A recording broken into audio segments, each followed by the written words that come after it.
Hello and welcome, my name is Haas, and this is a basics guide for Dawn of War 3. Stepping into a new real-time strategy game can always be quite daunting, especially if you're planning to face off against other players, but it doesn't have to be. With the open beta and release right around the corner, it's good to familiarize yourself with some of the basics and more unique mechanics Dawn of War 3 might contain. In this guide, I'll briefly start with the basics, move our way up to a few more advanced systems, and end with a brief overview of the different factions and their initial strengths.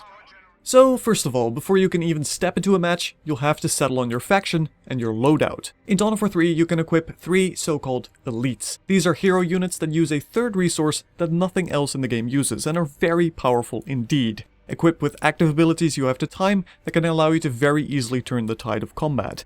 But that's not all, they're also equipped with what are so-called presence doctrines.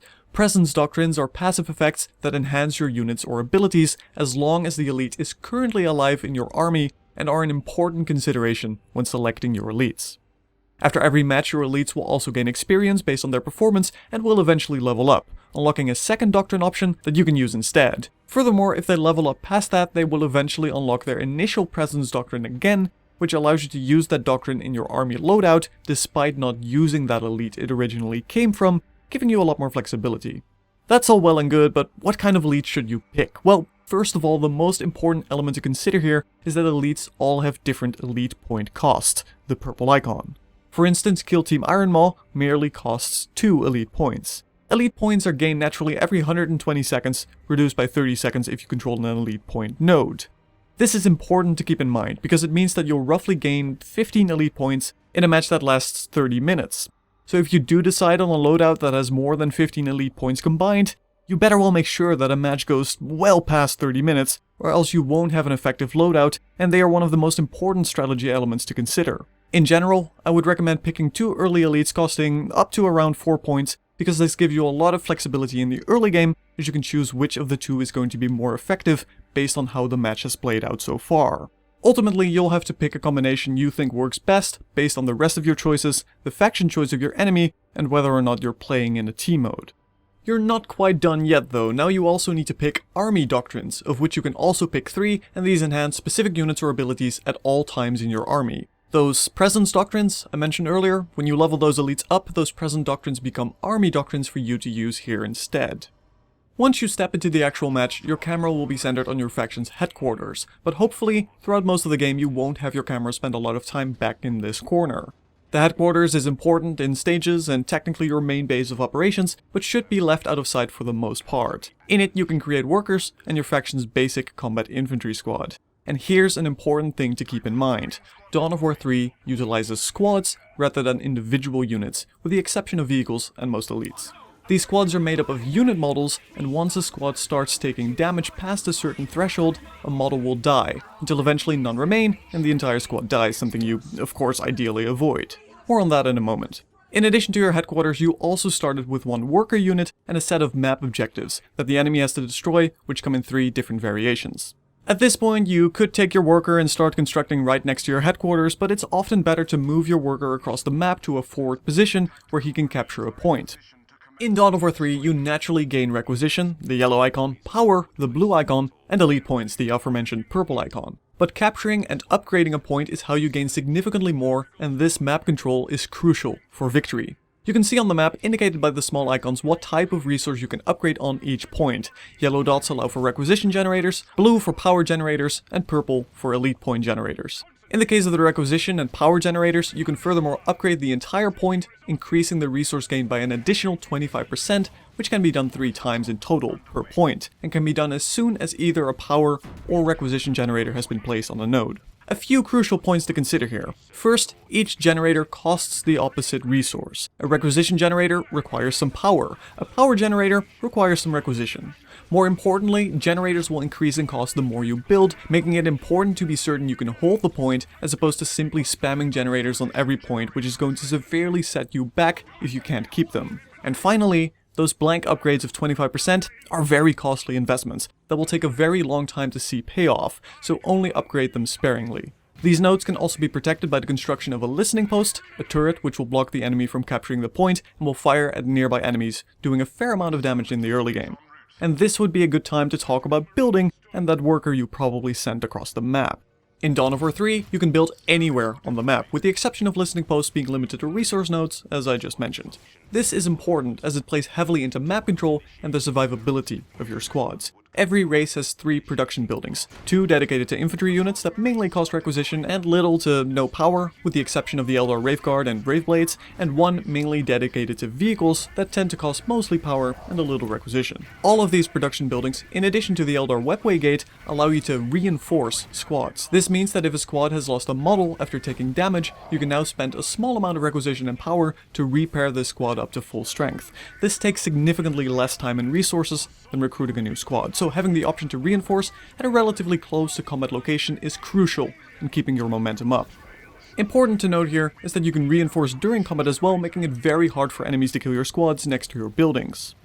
Now, in addition to reinforcing squads, these 3 production buildings also heal your infantry squads and elite infantry as long as they've been out of combat for a fair amount of time. Keep in mind, if a squad has lost models, it has lost maximum health, and healing won't recruit new models for a squad, making it different from reinforcing. Also to note, there are abilities that cause healing, and these are different from building healing, as they do both healing and reinforcing. Finally, another crucial building to keep in mind is the tech building. Every faction has 1 building dedicated to all research except tier upgrades, which can only be done in the headquarters if you're Eldar or Space Marines. Some of these research options are very specific, but immensely important are infantry health, infantry damage, vehicle health, and vehicle damage upgrades. Depending on what you're focusing your army on, you'll always want to keep upgrading these at a relatively steady pace, as they are a major factor in winning combat skirmishes. So that's quite a bit of stuff to consider if you've just jumped into a match and are looking at your headquarters and 1 lonely worker unit. Again, in general, I'd recommend sending this worker out towards a forward post for him to capture. Additionally, it's often best to recruit 1, perhaps 2, depending on your build order, squads of basic combat infantry in order to safely expand across the map and contest your enemy's movement. Final note about headquarters, Destruction also has a recall all ability that has a very long cooldown but can be used at a crucial time to recall all your units that are not in combat and regroup. So let's move on to combat. Chances are you'll find yourself in it relatively quick, and there's a few important things to consider. There is of course the obvious, unit movement, but it's nevertheless important to mention as most of Dawn of War 3's unit roster has an active ability of which plenty punish blobs of units in various ways. Blind grenades stun your units, plasma grenades outright blow them up, and hitting a ranged group of enemies with the Assault Marine jump jets is an easy way to clean up said ranged units. If you weren't yet aware of these key bindings, you can group up units by pressing Ctrl and a number, putting them in a control group for easier management. Likewise, you can do this with buildings, and being able to micromanage your units in combat and at the same time recruit new combat units from a factory is an important step in becoming a better player. For instance, you've put your headquarters on Ctrl+5, you can now during combat quickly press 5 and Q, which is the shortcut for the first unit in a production building can make, and you'll now be recruiting tactical marines while keeping your eye on the battle.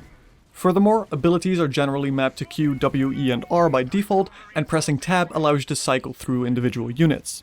Besides abilities and general unit positioning, there's a few other factors to consider for your micro. Dawn of War 3 has stealth fields placed throughout the map that do pretty much just that, they stealth your characters. A character moving into a stealth field breaks line of sight with the enemy and hides them as long as the enemy has no units in that stealth field, which can of course allow you to set up ambushes, but also allows you to save units during combat. Notably, stealth is a separate property some units might get through abilities. Stealth units won't automatically fire and will reveal themselves when they do, plus workers will also be able to reveal stealth units.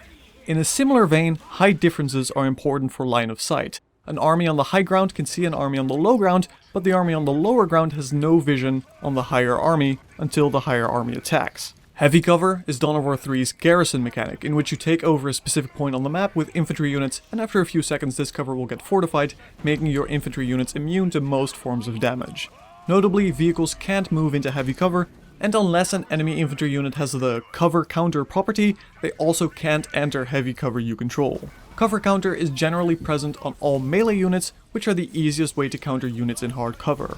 Furthermore, weapons like the flamethrower will also slowly damage infantry past heavy cover protection. But perhaps most important of all is melee. Melee in Dawn of War is incredibly strong. The moment any unit, this includes the cheap and totally expendable workers, engage with a ranged infantry squad in melee, that ranged squad can no longer fire and is forced to fight back in melee, which they are often quite bad at. Now every faction only has a few melee units, but all units have ranged and melee stances. Ranged units will start in range stances, melee and melee, but you can change a ranged unit stance to melee in order for them to tie up a more dangerous enemy range squad in melee combat, effectively removing the threat if done correctly. Likewise, you can keep melee squads staying back by switching them to their range stance. It might seem small, but it can make the difference between a lost or won fight. Finally, an important thing to consider in combat are damage and armor types. All Dawn of War units and buildings have one of two armor types, normal or heavy armor.